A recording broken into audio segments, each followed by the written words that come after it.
Good morning and welcome to Kelly's Anesthesia Tips. Well, this is a 2-for-1 month because October looks incredibly challenging and busy for me.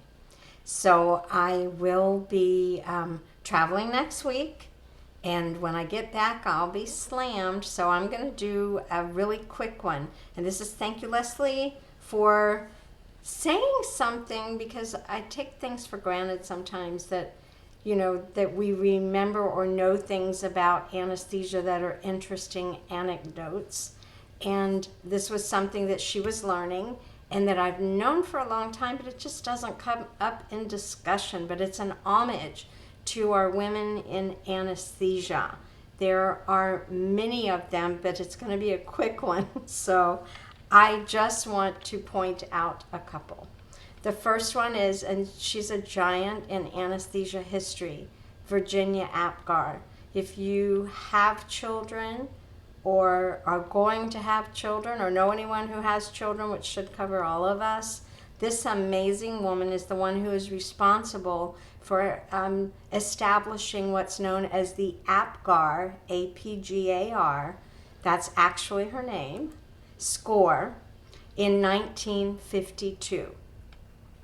So to help determine the health of a newborn right after they're born, she developed this scale that covers appearance, pulse, grimace, activity, and respiration. You can find more of it here.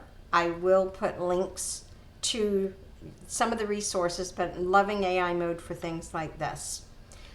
But Virginia Apgar came up in a conversation that I had at an ASA meeting in Philadelphia with another pioneering woman in anesthesia. So that would be Elizabeth Frost. So Dr. Frost, she grew up in Glasgow and she came to the United States and she retired, and I had this up on my email because I corresponded with her. I was so fascinated, but we talked about Virginia Apgar because she knew her. Elizabeth Frost knew Dr. Apgar, and that was just so interesting to me to meet someone at an ASA meeting who had like firsthand anesthesia history knowledge of someone that I knew was just a phenomenal woman in anesthesia. So we chatted a bit, and then we just did a little follow-up when I saw her article on this. But there are a lot of good anesthesiologists, fantastic anesthesiologists, but there's also a group of women anesthesiologists. I want to mention Dr. Padmanabhan, and she does some life coach history stuff. But if you just like maybe Google women in anesthesia, there are so many things.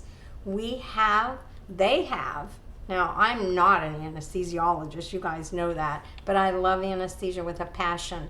I've spent the last 42 years loving this portion of it and what we do to help the clinical people. So for women anesthesiologists, there's an organization, how you become a member. I know that they meet because I read about this all the time, and I just love it.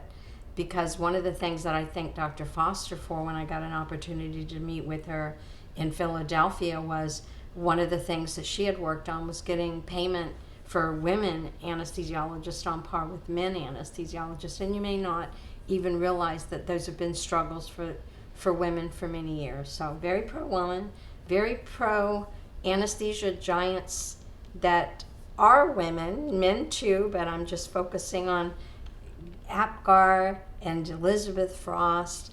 And as I said, there are so many out there that are fantastic. So hope it was a quick, short, good one for you. I will get back to the other types of, here's my list right now for YouTube wanna-dos.